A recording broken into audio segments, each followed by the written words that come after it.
I meet Jake from the restaurant. He's the drug rep. I'm the pizza guy. We partner up. He goes down to Knoxville in 2011. Takes us 18 months to find our first deal. We do our first deal in 2013. And 10 years later, we've got 1,700 units that we own under management.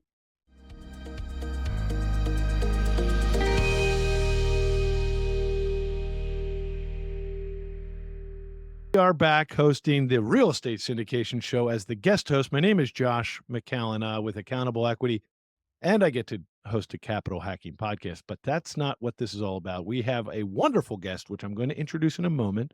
You already know him. His name's Gino Barbaro. Of course, you already know the guy, but we're going to get into his intro in a minute. P.S. Before we get into all the great topics today about multifamily investing, education, investing in yourself, and the future, let me take a minute to just remind you that Whitney Sewell, who owns this podcast, and I invest together on projects, but he also set up a foundation for families that are seeking to adopt and do not have the financial means. And so he helps families, and we all joined him. It's called the Omna Foundation. It's doing its enormous, very cool golf outing charity event at one of our properties that we get to run called LBI National. It's in New Jersey. It's August 18th. So right around the corner, last minute travel plans, get it. You can find out how to register at accountableequity.com. Hopefully it's in the show notes. We should try to make that happen. But if you can't attend, there is a triple match of $1 equals $3 for donations to help families. So without any further delay, there's another guy who brings a lot of heat and a lot of love to the work he does. And I can't wait to hear how he's giving back, because I know Gino and his lovely wife, Jean. I think it's Gina and Gino. Julia. No, Julia close Julia. Gino. Yes. I missed it because they own a podcast together. But Gino Barbaro, famous for having over $280 million of multifamily assets under management. He's also the owner of part of the partners of Jake and Gino Podcast, Julia and Gino Podcast, and 3-time author. Wheelbarrow Profits is one of my favorite titles. You'll have to tell us the rest. By the way, one of them's a cookbook and all kinds of great things. Owner of Rand Partners, I believe, as well, and numerous other things. We're going to learn a lot today. Sit tight, buckle up if you're in the car. Welcome to the big show, Gino. Josh, thanks for having me on. And I really want to start out the show by sharing a story with you and a lot of the listeners and why I have a special place in my heart for Whitney Sewell. And we did an event, MM1, back in November of 2017. It was our very first event. I was scared. I didn't even invite my family to come to the event. I didn't know what to expect. We had 150 people. I think 20 of them paid. I think the rest of them were all freebies. Yeah. We had never done something like this before. And I remember the morning of, doors were closed. It was in the Hilton in Knoxville. Now our boot camps are that size, but this is the very first event. And I'm sitting there and in the front, and someone's sitting right next to me. And I look over, I like say to myself, you're not supposed to be in here. Why are you here? Right? I'm all nervous. And Whitney says to me, Gino, you look a little nervous. How about we pray together? And I'll never forget that. And wow, that's the first time I met Whitney Sewell, and it calmed me down. And I'm like, thank you, Lord. You brought somebody into my life when I just needed it most. I was too scared to have my family there. I didn't trust in you for bringing my family there, but you brought Whitney there. And I remember Whitney being part of the Jake and Gino community, starting out his journey. And I love most about Whitney is the message and his mission of why he's doing multifamily. I think we all do it we all try to kid ourselves and say we want to make all this money and we want to become financially free. I think we all want our autonomy to be able to make decisions and to be able to create impact for other things that we really truly desire. And I think multifamily is just an amazing vehicle to do that. Real estate in and of itself is an amazing vehicle to do that. So meeting Whitney that day, for him starting the podcast and getting to know him better throughout the years, I love his story. And it's, for me, just an honor to be on the show with you today. Yeah, it's a good honor to be a guest host for him. And he's let me do it maybe a dozen plus times. And it's an honor to help him raise money for his charity that he's dedicated his life to. So that being said, for the one listener out of the million listeners today who has not yet met you, Gino, would you mind just giving us a fun backstory on Gino Barbaro? Well, it all starts with having great parents. I got lucky. I had two great immigrant parents. They're both Italian. I started a restaurant business back in 1994, a long time ago. I'm making payroll more than probably the average person on this podcast listening to it has been alive. That's how long I've been in business. Yep. and it was great when it was great. And 2008 comes along and everything changes. The Great Recession really affected a lot of people. And the restaurant business was no different. All of a sudden, technology takes over, Grubhub takes over. I'm working harder, making less. My dad had just passed away the year prior, Mm. and I was asking myself, am I living my dream or I live in his dream? And I was just intertwined with him. I loved working with him. And I lost the passion with the restaurant. I couldn't see how to scale. And I just said to myself, I like this real estate thing. My parents own a couple of properties. When the restaurant's not making money, the real estate's still making money. My mom owned the building where the restaurant was. She had 3 tenants upstairs. When it snowed, she got paid. When it rained, she got paid. And I wasn't getting paid. And that was started my love with real estate. I went down a couple of wrong rabbit holes as far as investments, but it was more of my mistake because I didn't know the investment. I didn't know the venture. And when I read the book, T. Harv Eker's book, The Secrets of the Millionaire Mind in 2008, that changed everything for me because all of a sudden I couldn't call the victim card anymore. I couldn't blame the economy. I couldn't blame the president. I couldn't blame what was going on exteriorly because I didn't have control of that, but I did have control of the other 95%, which was the interior, which is the responsibility. Soon after, I got into the real estate. I got into mentorships. I started learning. And then, as luck would have it, once again, God puts Jake in front of me. I meet Jake from the restaurant. He's the drug rep. I'm the pizza guy. We partner up. He goes down to Knoxville in 2011. Takes us 18 months to find our first deal. We do our first deal in 2013. And 10 years later, we've got 1,700 units that we own under management. And we're an overnight success. Overnight. They're Yeah. 10 years later. But yeah, the only thing I really missed on that is I've got a wonderful wife. I've got 6 kids. We homeschool. And I think we always say that we do this for our kids. And I just did it. I did the real estate and multifamily more because I wanted to come home from work and I wanted to show the kids that hard work and having fun at a job should be part of it. I lost that passion. I lost that funness with real estate, with the restaurant. And when I came home, I'd be grumpy. I'd be angry. I didn't know why. And I saw real estate as that vehicle. And then that's why we created Jake and Gino as that other vehicle where I really enjoy what I'm doing. I'm creating impact for others and I can bring my wife along and I can really have my kids come along that journey as well. Yep. And it's an honor to get here on this show with you. I remember seeing you 4 years ago, maybe 3 years ago on the stage at a Bigger Pockets VP Con. Maybe Oh, the first yes. one ever. That was 2019. That's right. It was 4 19. years ago. Yes. And I thought, what a sincere guy. What a good guy. And I think Jake was up there too. And I didn't really put it all together. Then you crossed paths with me so many times since then. I ended up getting you on our podcast, Capital Hacking. And I'm like, I love this guy.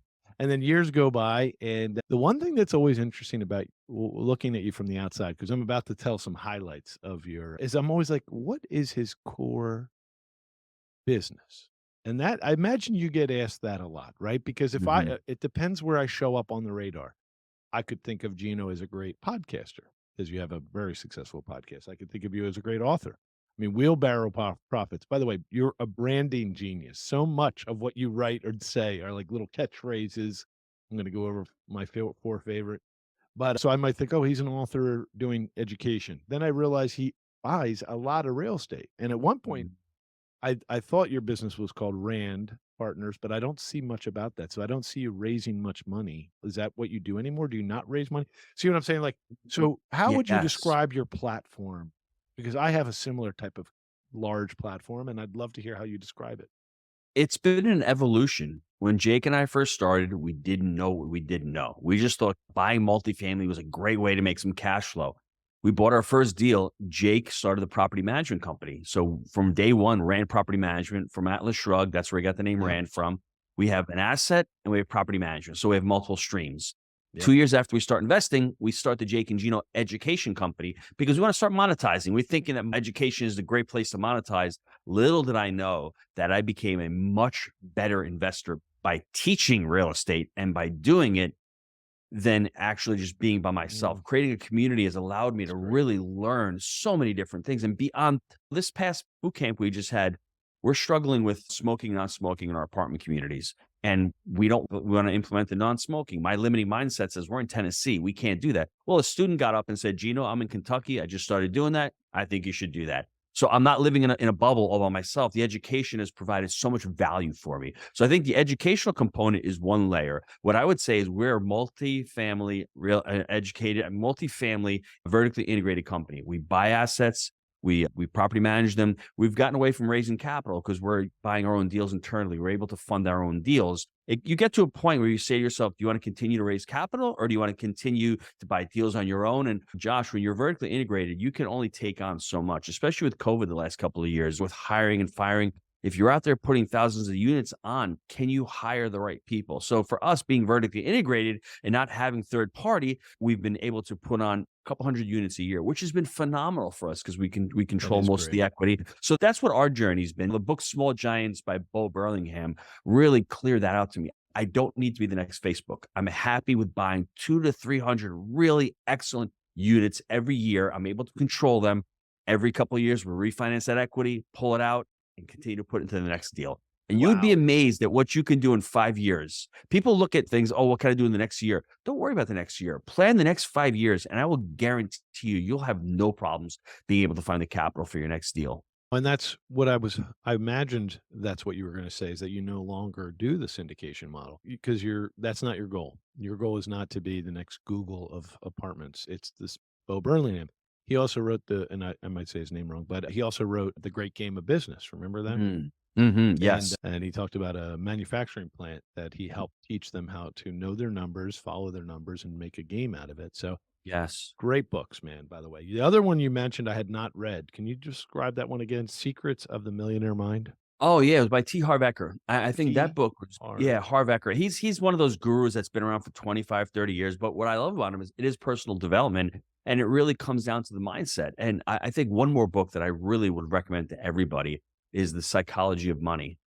What I've newer seen, book, right? yeah, it's a newer book. I'm trying to get Morgan Housel. Morgan, if you ever hear the podcast, I want to get you on the show because for me, when I talk to students and I see where students fail, it's not from them understanding what cap rates are. It's not from understanding them how to raise capital. It's their relationship with money. And if you don't have a healthy relationship with money, if you don't understand why you're making this money, for us, like I said, we'll still syndicate a deal. If there's a deal out there that we don't have the capital, we will go out and we'll do a smaller syndication, but understanding what our goals are and understanding our relationship.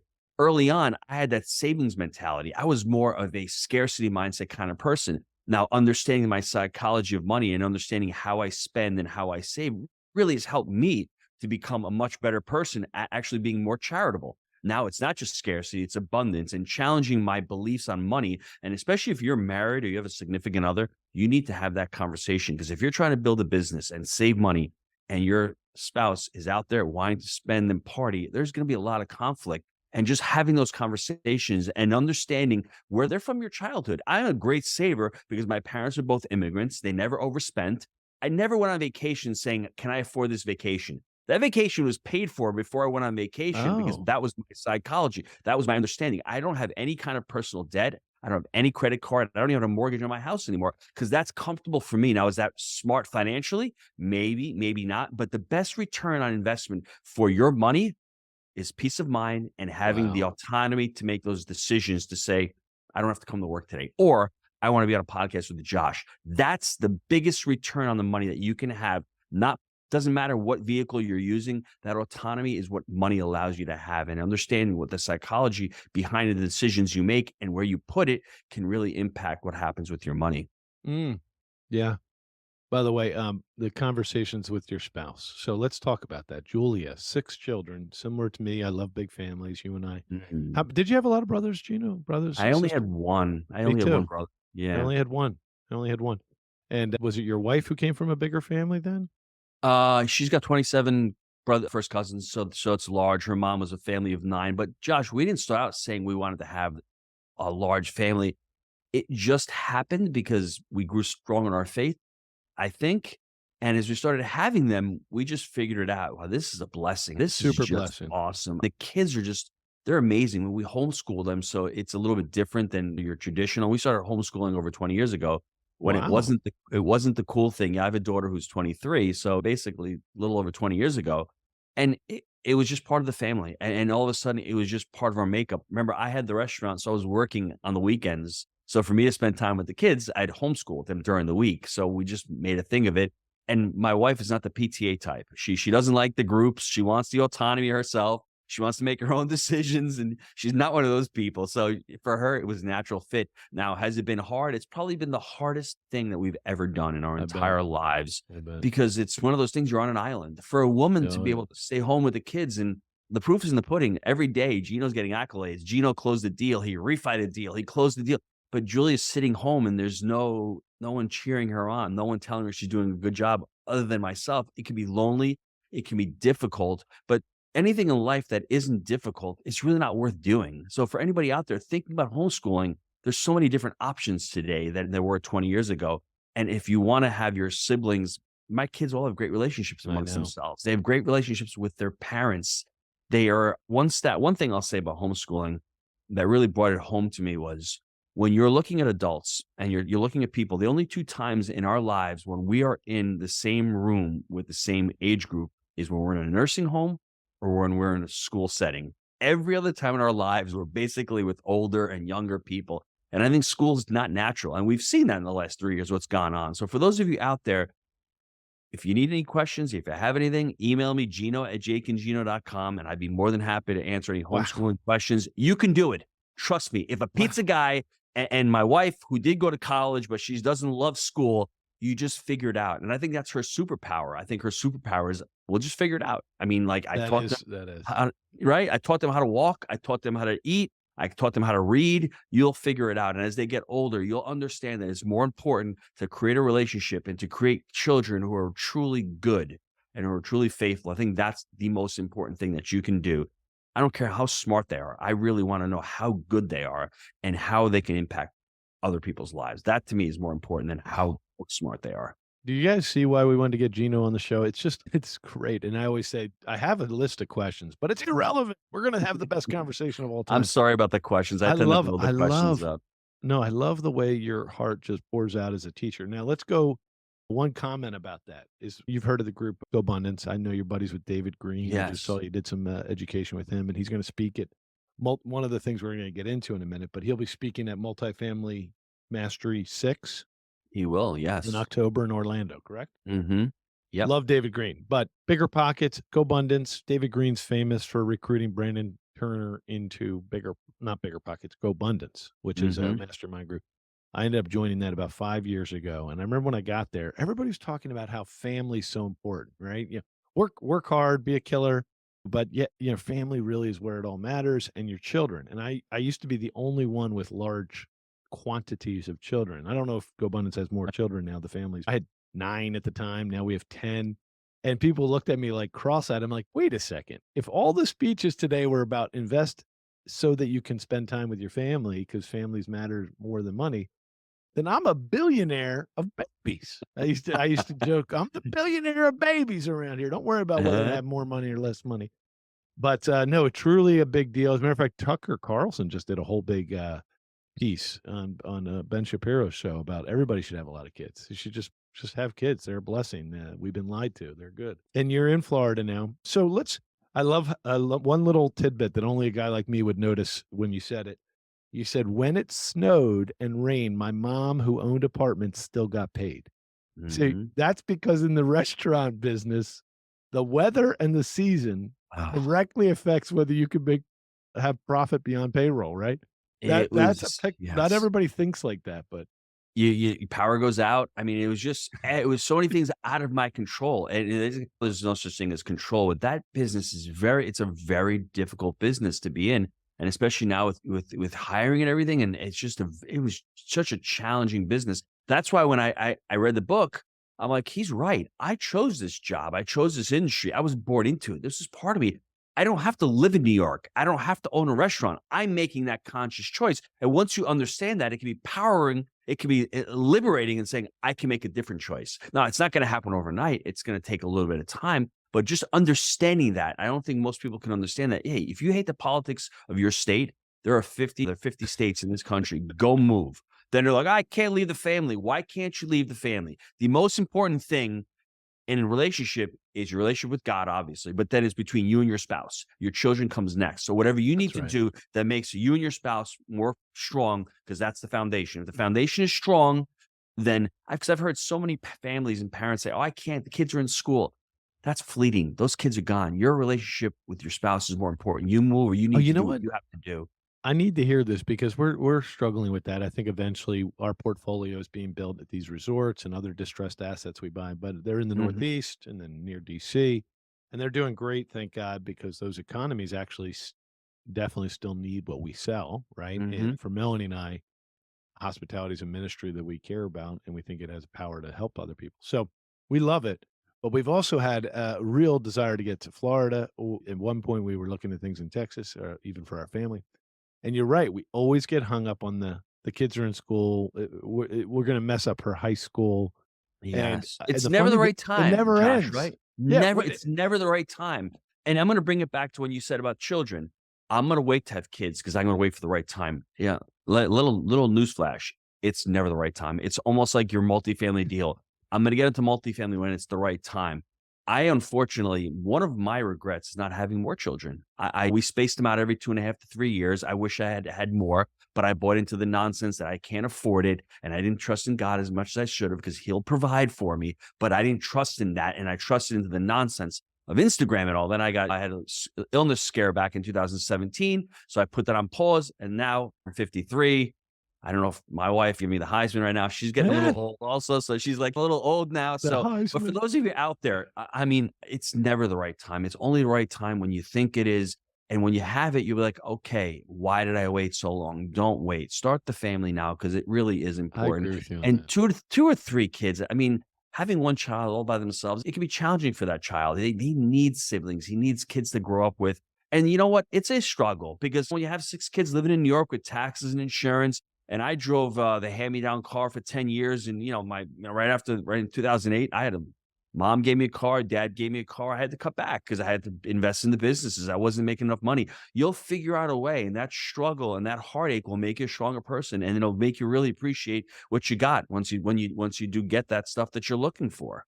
Well, that's a cool pivot point to talk about what you do for so many people. So let's jump Mm. into a way to get to know what you do.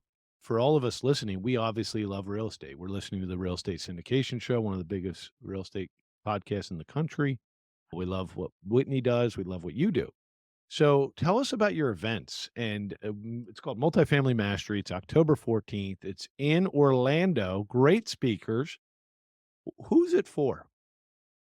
Josh, when I met Jake, I had already been through 3 mentorship programs, and I saw how powerful it was. I saw how expensive it was, but I saw how powerful it was. On our 3rd deal, I had a coach on speed dial. It was 136 units. It was a $4 million deal. And Jake kept saying to me, "Bro, where are you getting all this stuff from?" Didn't tell him until after we closed the deal. He thought I was a genius. I mean, like the due diligence documents, the takeover letters, the underwriting. I mean, everything. I had it kept going, and I saw how powerful that was. And when that was over with, I said, "Jake, we should write a book, because I want to learn, do, and teach, because I know by teaching the stuff, I'm going to become a much better investor." And I was always looking to the future. And I thought, hey, if I can do this and teach people, it's going to be great as far as credibility goes as well. We can talk to the brokers. I went in 2015 to become a certified professional coach, because a life coach, because I wanted to continue that personal development. And I got skills that I never thought I even existed, empowering questions.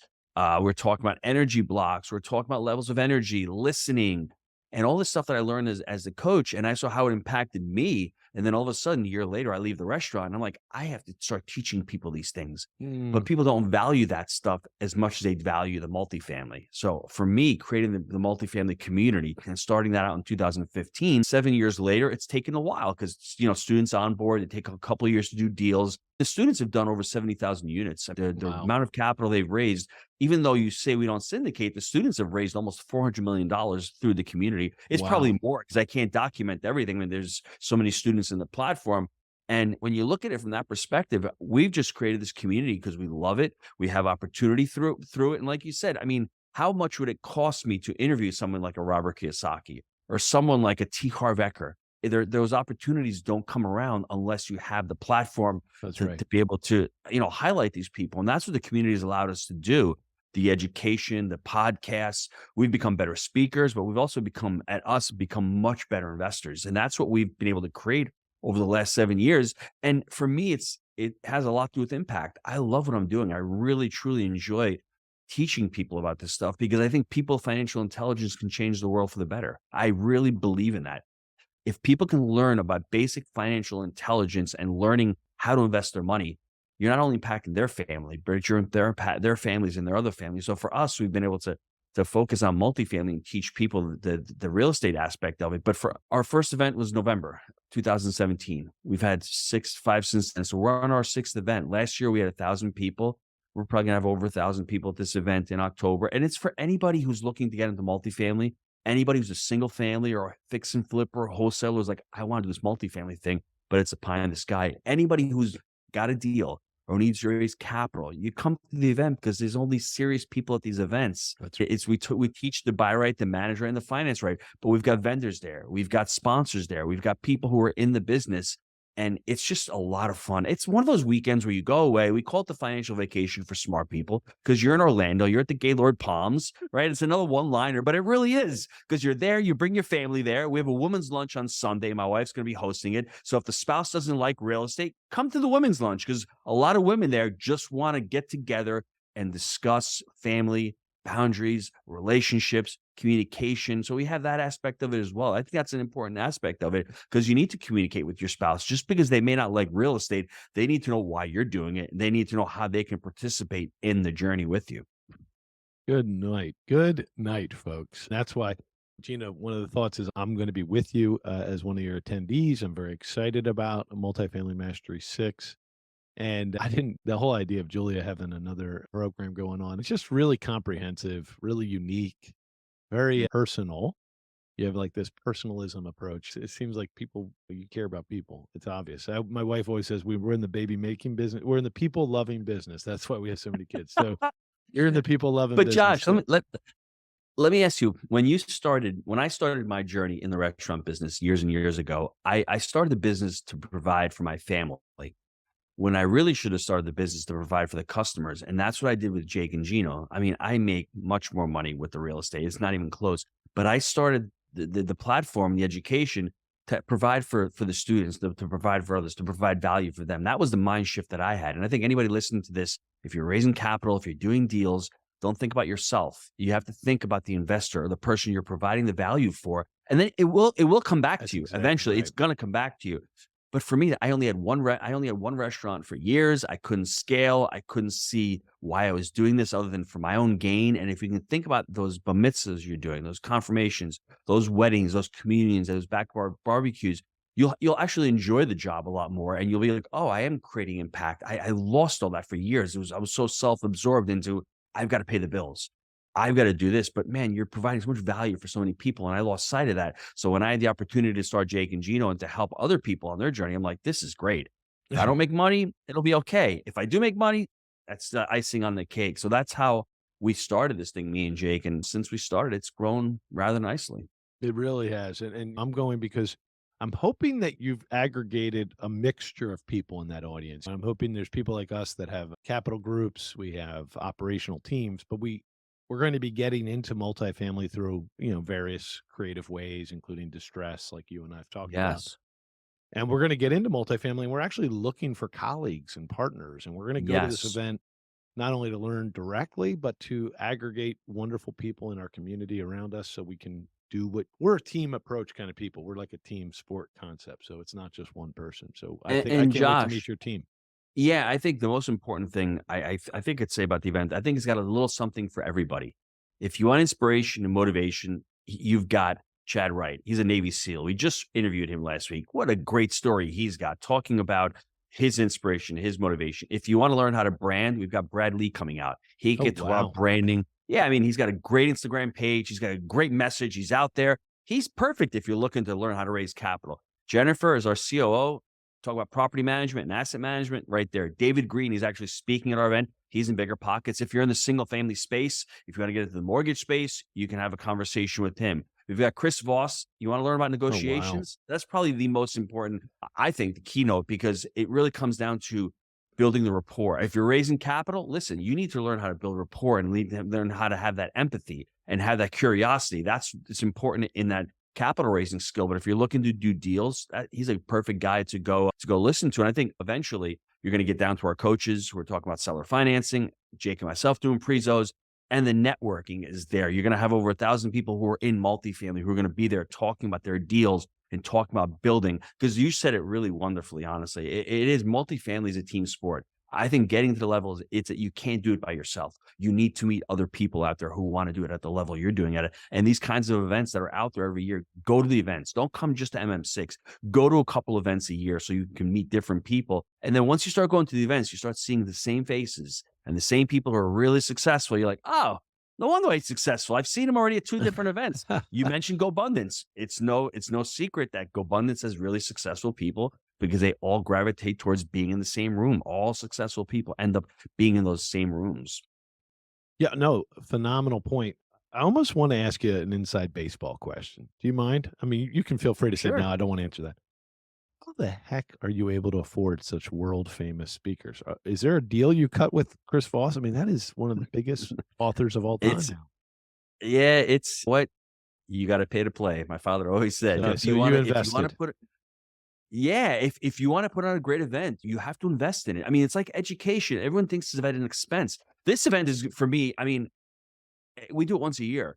And when I get out there and I'm with my family, it's an experience. It comes down to the experience. I never would have met Chris Voss. I've done 2 podcasts with him, but I'm able to spend an hour with him there. We're able to have him at the VIP lunch, the VIP dinner. So I'm spending time with somebody who I wouldn't be able to meet in any other situation, other circumstance, other than having to pay him. So him being there, him aligning with our brand actually gives our brand some That's a elevation great as point. well. Yeah. So for me, getting with all of these people, I can learn one little thing. And Chad Wright said it best. Chad Wright, entrepreneur, Navy SEAL. He's like, I can go to your conference. It's all the same stuff. Whether you're doing martial arts, whether you have a dry cleaner, whether you're a multifamily, whether you're in hospitality, it really is all the same principles and the fundamentals and foundations. Business is very similar across multiple different platforms. It's an honor to get to know you. I want to give you credit for a few other fun little expressions. Number one, you and I were on the phone the other day, and I said, why is your name always second on all the podcasts? You're like, because it sounds better. Very humble of you. You're a very powerful leader, but I love how your name comes second, even Julia and Gino and Jake and Gino. But let me just tell you, you said, we call that buy right and sit tight. By the way, I'm talking Southern, even though you're a New Yorker. Yeah, buy right, sit tight. That's your first philosophy I love. The next is the way you name your events. Okay. You got buy right, finance right, manage right. Then you got something called a money mixer. Yes. It's like you've boiled down complicated concepts down to like really great little one-liner branding in a way for us all to be on the same page and understand what you're talking about. Really compliment that. But tell me more about each of those little events that you do as well. Well, those are the internal boot camps that we have for our students. I mean, I think the platform is buy right, manage right, finance right. That's the 3-step framework. And I think you can take that across hospitality. We've had students who've bought businesses. I actually have a student who reached out to me last week. He says, I bought my construction business using the framework. You need to buy the asset right. You need to finance it properly. Those are the 2 back legs of the wheelbarrow. And then the manager right is the wheel. That's in constant motion. You need to constantly do that. In the hospitality business, once you bought that asset distressed, once you financed it properly, well, let's get to work now.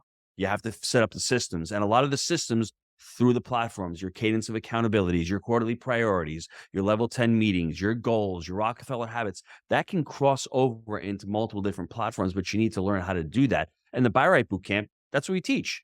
The Manage Right Bootcamp, we actually tour properties with our students. The Finance Right, same kind of thing. We bring in speakers as far as community bankers, Fannie Freddie, and then the Money Mixers are just places where students come and they share their deals. It's really, when you're working by yourself and you're all pigeonholed, you're not privy to getting these deals. You're not privy to being able to raise capital from others. You're all by yourself. But these events allow students to come together and network. And, if you're out in California and you're looking deals in California, like, I hate this market. Well, go meet somebody in Texas who's in the community and start partnering with that person in Texas. I think that's the value of it. It really comes down to community. Community and networking are the 2 most powerful things that we can offer. And I think the third one is accountability, being accountable. not being by yourself and saying, hey, next week, I need to have that PFS created for Gino because he's going to look at it. I'm going to underwrite 3 deals next week.